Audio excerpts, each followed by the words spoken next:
Dear students, in this video on atoms and nuclei, we will study nuclei, its structure and stability with numerical problems.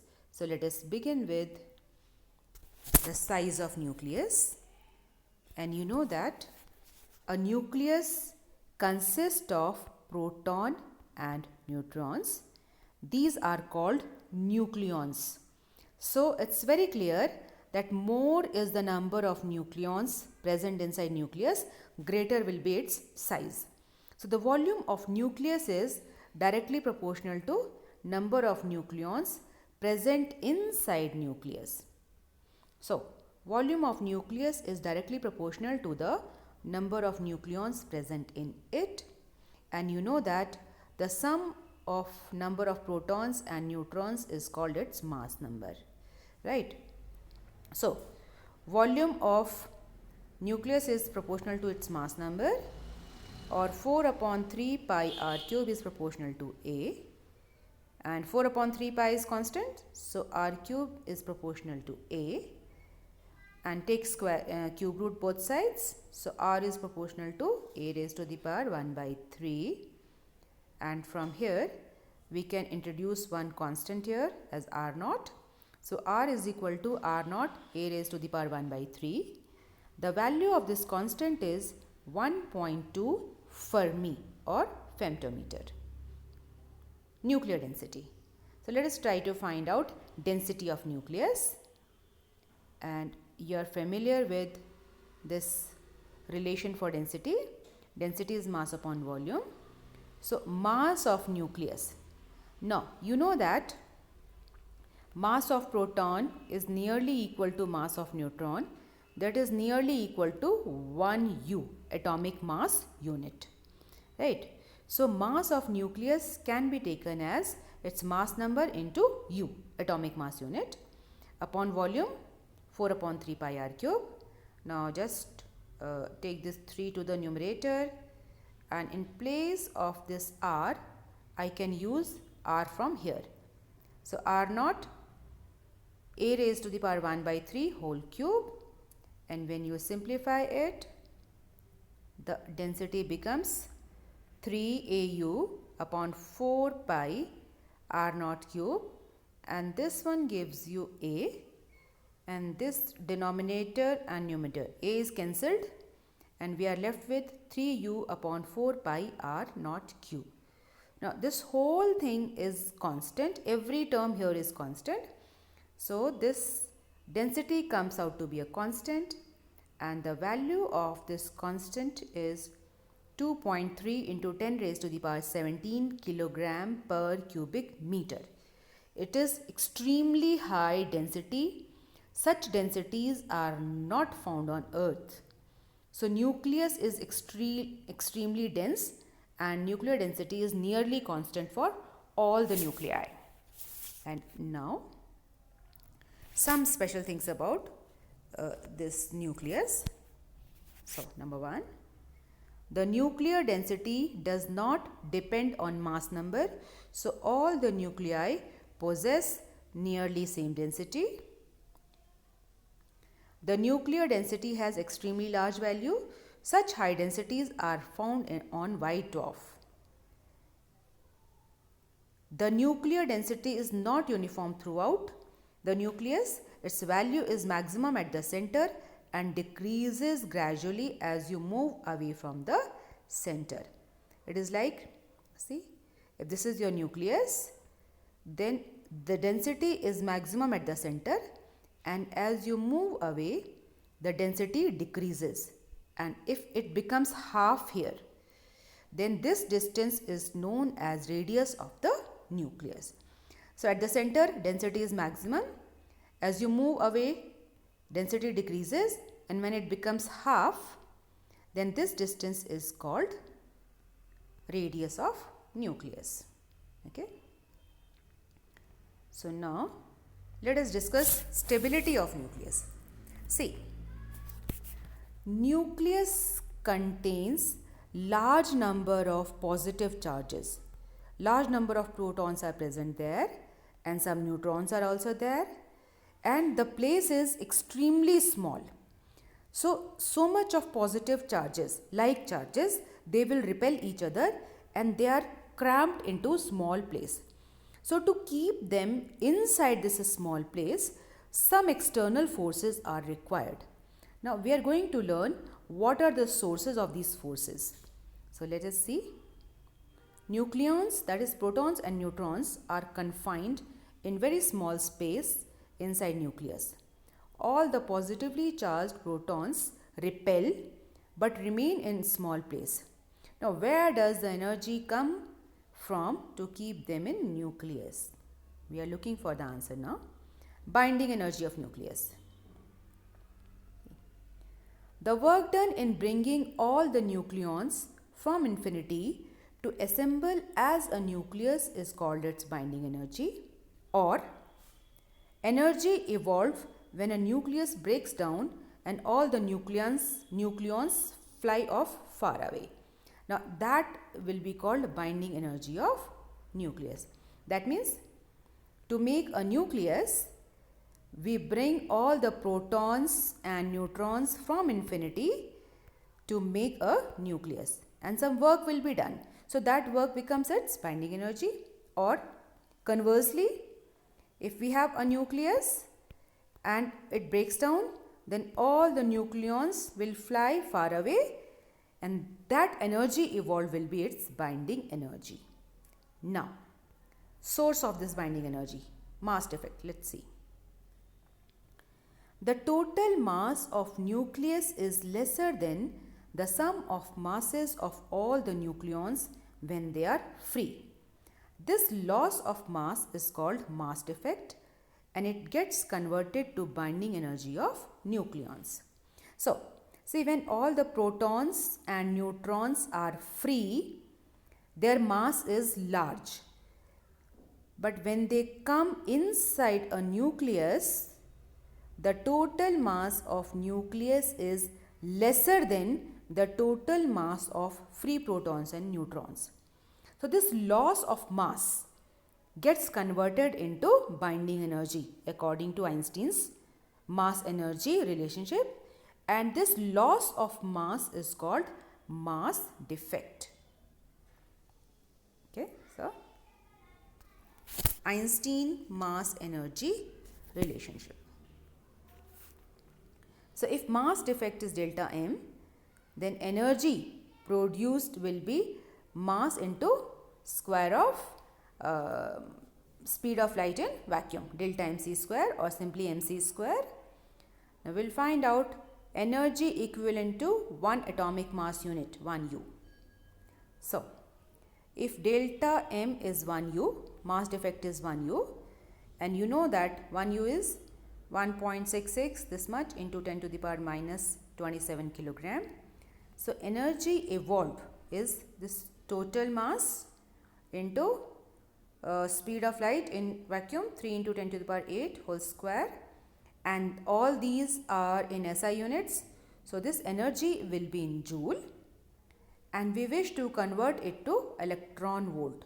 So for that, divided by 1.6 into 10 to the power minus 19, and now this energy becomes electron volt. So it comes out to be 931.5 electron volt. So the mass defect of 1 AMU, atomic mass unit, is equivalent to 931.5 electron volt. So that's a very important information and you have to remember it. Now binding energy per nucleon. So binding energy per nucleon is total binding energy upon mass number. The more is the binding energy per nucleon, the greater will be the stability of nucleus. See, binding energy is binding energy with a bar over its head. So if its value is more, a nucleus will be more stable. The atom will be more stable. And this iron 56 has highest value of binding energy per nucleon. It is 8.8 million electron volt, MeV, million. So iron 56 is most stable atom or nucleus. And now variation of binding energy per nucleon with mass number. Very important graph, you see. Very important graph. So here you can see this is binding energy per nucleon. Okay, this side is binding energy per nucleon. It is not looking all that clear, but from here you can see that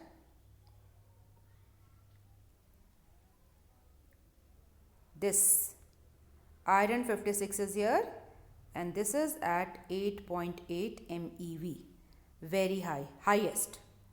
So we will study it closely. You can see some peaks here: helium, carbon, oxygen. Peaks are shown here, and if you go beyond it, you see here, this is nearly flat. Okay.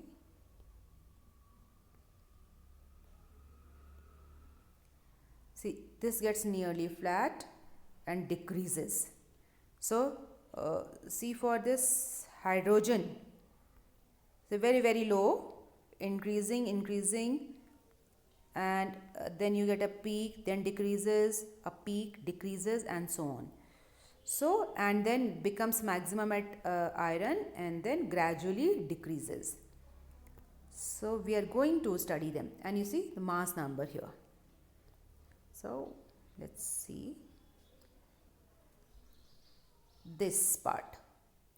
This part with mass number 30 to 170, the binding energy per nucleon is nearly constant.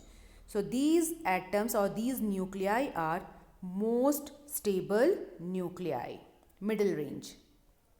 And if you look at it here, this side, the heavier ones greater than this, their binding energy per nucleon gets smaller, and when binding energy decreases, they will become unstable. और for heavier nucleus, see, you have large number of protons inside it. So इसके अंदर बहुत सारा positive charge है और उस positive charge को hold करने के लिए बहुत सारी energy चाहिए. So that energy is not sufficient. This energy is not sufficient to hold the nucleus. So ये nucleus जो है वो they tend to break down in 2 or more pieces. So when they break down in 2 pieces, each atom, each nucleus falls into this stable range, and so their binding energy per nucleon increases and they become more stable. So this part is prone to fission. Fission is breaking into 2 parts. And if you look at this side here, this whole side has very low binding energy per nucleon, so they are unstable. Now every atom has tendency to acquire more stability, so they fuse together. Small nuclei, they fuse together to make bigger nucleus so that their binding energy increases, and that process is called fusion. So it's a very important graph, and let us look at the observations and calculations from the graph. So for the same thing that we just discussed, for lighter nuclei, mass number less than 30, binding energy per nucleon is low, so they are less stable. Some peaks are seen at helium 4, carbon 12, oxygen 16. That means they are more stable than their neighboring nuclei. The second observation is for middle range, that is mass number 30 to 170, the binding energy is large and nearly constant with maximum value at iron 56, so they are most stable. Third observation is for heavier nuclei, that is mass number greater than 170, binding energy decreases, so they are less stable. Now fusion of lighter nuclei. So we are going to explain fusion based on it. So for very light nuclei, that is for mass number less than 10, binding energy per nucleon is low, so they fuse together to make heavier nucleus with greater binding energy and more stability. So, a large amount of energy is released in this process, and this process is called fusion. And this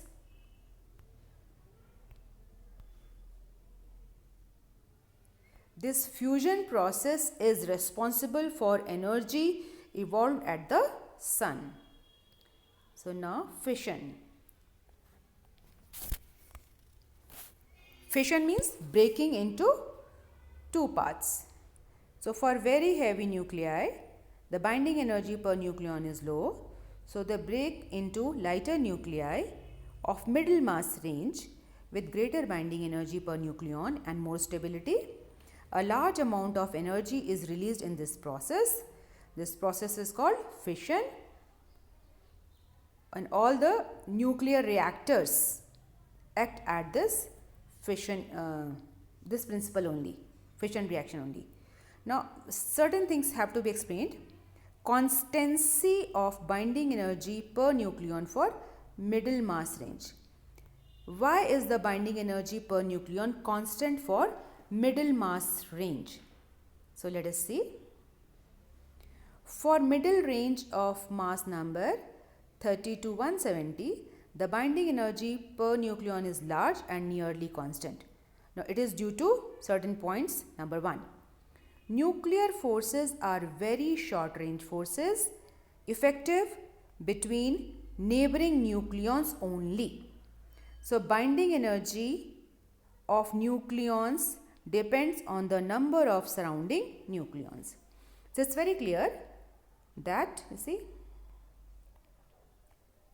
if you think of a nucleon, any nucleon, maybe a proton or a neutron, the nuclear force is effective only on the only up to the neighboring nucleons.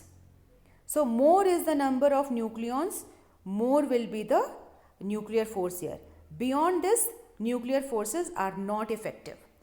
So first point comes as nuclear forces are very short range forces, effective between neighboring nucleons. Second, in large nuclei, most of the nucleons are surrounded by nearly same number of nucleons.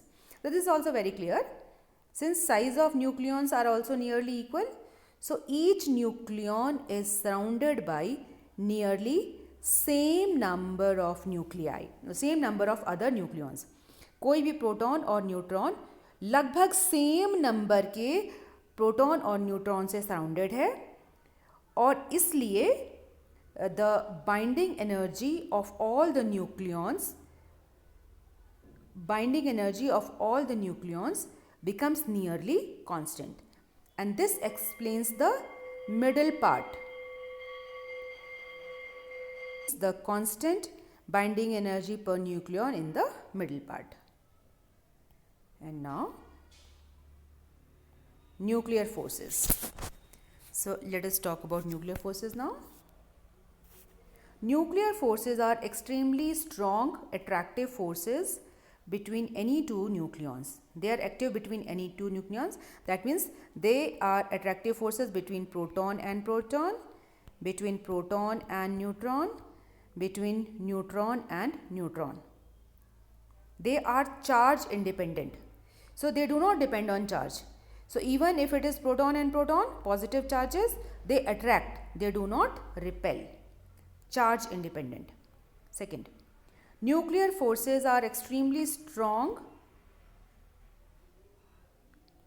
They are extremely strong and very short range forces. Nuclear forces extremely strong and effective, very extremely short range. Sorry, this should be short. Extremely short range forces. They are effective within nucleus only. And when the separation between the nucleons becomes lesser than 0.8 Fermi, the forces become repulsive. So, if the nucleons come too close to each other, then the forces become repulsive. जब nucleons दूर दूर हैं तो उनके बीच में attraction है, और जब न्यूक्लियॉन्स बहुत पास आ जाते हैं तो एक दूसरे को वो रिपेल करना शुरू कर देते हैं. And nuclear forces are non conservative forces. They are non-central also. So let us look at the graph here. See, this is potential energy versus separation between the nucleons. Let's see. Okay. So this is separation between nucleons, and this side is potential energy of the nucleon. So supposing one nucleon is placed here, and you are bringing one nucleon from infinity. So initially the potential energy is 0.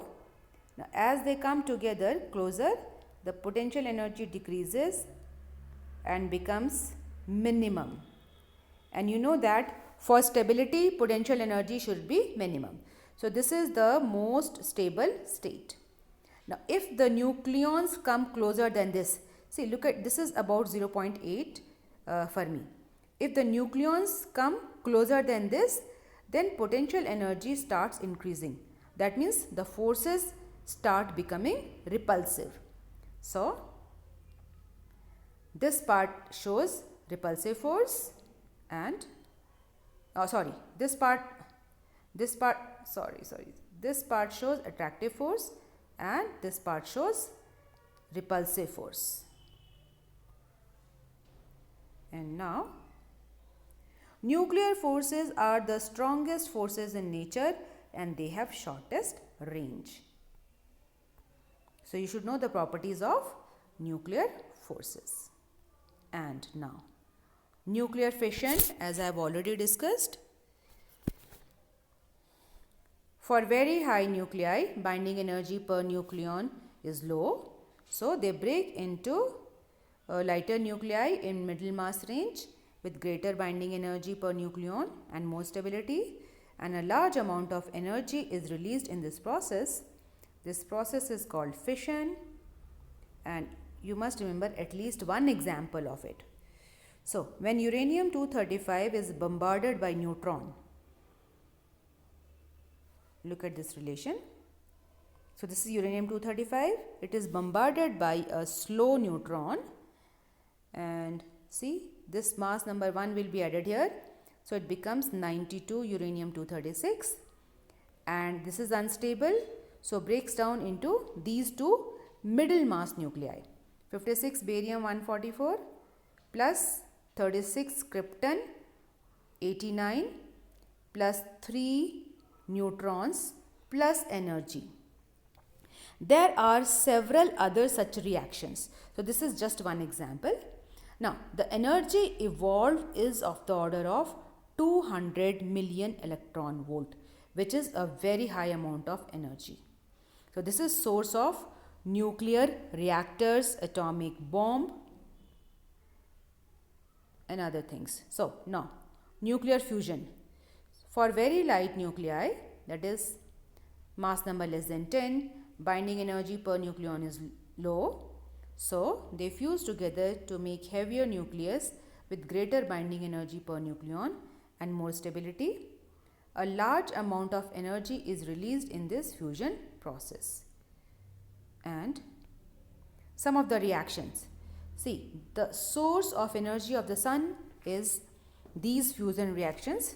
So like here you can see one proton fuses with another proton and you get one H2 deuteron, plus this is called positron, plus this is called neutrino, plus energy.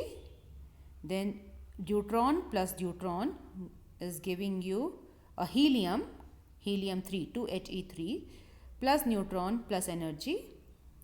And if you look at it, see these two deuterons fusing together to give this tritium 1H3 plus proton plus energy, and this unstable helium, they are fusing together to give 2He4 plus protons plus energy. So all these are fusion reaction. You can see that energy is released at every step. and this energy is released as energy of the sun. So, let us do a numerical problem. Calculate the binding energy per nucleon of iron 56. Mass of this iron 56 is given to be this much. Mass of neutron is this much. Mass of proton is this much. These things are given to you. Such numericals do come in examination also. So, let us have a look. So, number of protons is equal to its atomic number 26. So, remaining will be neutrons. So, number of neutrons is 56 minus 26, that is 30. Now, total mass of protons. So, mass of one proton, here it is given, into 26, and you get this mass of all the protons taken together. Then mass of neutrons, that is mass of one neutron into number of neutrons. This is, add them. See, multiplying and adding like this becomes easier. So, the total mass of all the nucleons is this much, and the mass of iron nucleus is already given to you, and you can see that the total mass of all the nucleons is greater than the mass of the nucleus. So, take the difference and you get the mass defect as this much, and you know that the energy, binding energy will be delta mc square, and here we have done that 1 U is equivalent to 931.5 million electron volt. So, multiply this mass defect by this much, and the energy comes out to be, the total binding energy is 492.2614 million electron volt, and we want to find out binding energy per nucleon. So, total binding energy upon mass number. So, this is the total binding energy divided by 56. It comes out to be 8.79 million electron volt. So, in this way you can find out binding energy per nucleon for any given nuclei. So, with this I come to the end of this video. I am sure that, and I hope that it is useful to all of you. Thank you for watching.